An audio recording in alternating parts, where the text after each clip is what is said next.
Jacob is my little boy, and he's 10 years old. He was born at 24 weeks and suffered some significant complications as a result of his preterm birth.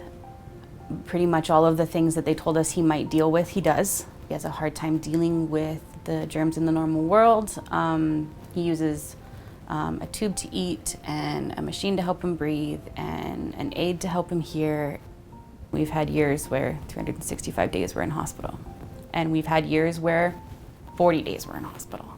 It can vary, the amount of our life that his health impacts, but it's always there. Jacob and I travel to Edmonton usually 4 to 6 times a year to attend clinics and outpatient ambulatory care at the Stollery Children's Hospital, and also to see our primary care team is here. Our primary physician pediatrician for Jacob is based out of a clinic here in Edmonton. I've learned to make 4 trips that are 4 to 6 days long. Seems to be easier on my pocketbook and my ability to work. When Jacob needs to be transferred from Grand Prairie to Edmonton, usually it's a fairly emergent situation. Watching your child get re-intubated in an aircraft in mid-flight is something I don't think any mother needs to see. It's not pretty, and if he was awake, it probably wouldn't have been very comfortable, but it saved his life that day. One time we were transferred, and we were transferred on the basis that there was some blood work that was showing some significant care needs. So they transferred us here, repeated the blood work. Blood work showed we did not have this disease. Okay, you're good, off you go. Pardon? I've been here for 3 hours. I don't have anywhere to go. And it was suggested to me that I catch a cab to the Greyhound station and take a Greyhound home. Both of those situations are really high risk for someone like my son. It's not a big deal for you or I to get in a cab or to ride on a public bus. It's a much bigger deal when you have no immune system. I don't think the healthcare providers we were interacting with really understood what they were asking me to do. But I do remember walking outside the emergency doors of the Stollery Children's Hospital with a laundry basket, with a breathing machine, a battery pack, an oxygen tank, and a suction machine on my shoulder, and my infant laying across the top. I didn't even have a car seat for him.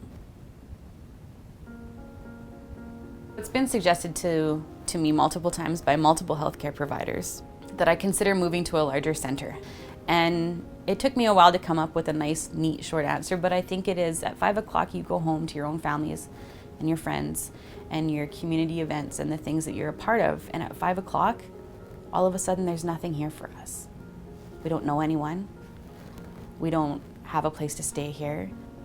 Where we live, all of my friends are in the area. Our support system was there. And it was really, really important to me that that was part of life. If we were battling as hard as we were with Jacob on his team for him to live a life, it needs to have his cousins in it, his grandma in it. He needs to have those types of connections and relationships. That's what life is. It's not the treatment. It's what you get when you're done your treatment.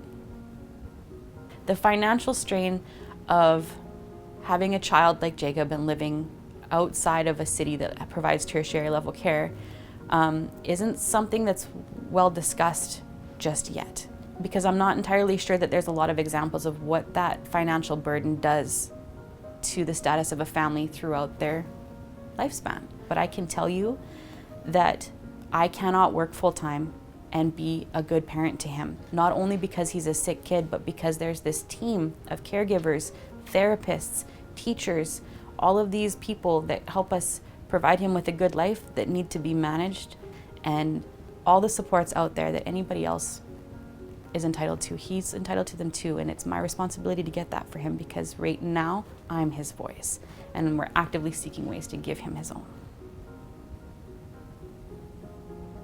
The most important thing I think people should recognize about a family like ours who travels for healthcare is that our healthcare experience doesn't start the moment we walk through the doors of the Stollery.